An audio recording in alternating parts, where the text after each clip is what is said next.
আসসালামু আলাইকুম বন্ধুরা, আজকে আমি অবস্থান করতেছি নেসারাবাদে অবস্থিত চায়না শিশু পার্ক। খুবই চমৎকার এবং মনোমুগ্ধকর। খুবই ভালো লাগছে। পার্ক সিনারি আমাকে মুগ্ধ করেছে।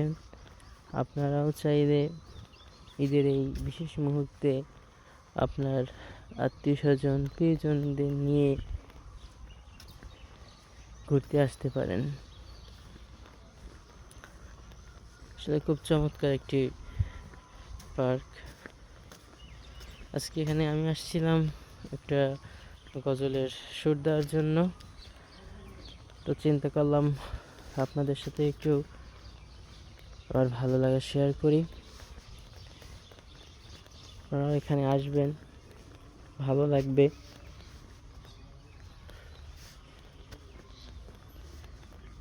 আমার ভিডিওটা দেখার জন্য সবাইকে ধন্যবাদ। ভালো লাগলে লাইক করবেন, কমেন্ট করবেন এবং শেয়ার করে আমাদের পাশে থাকবেন।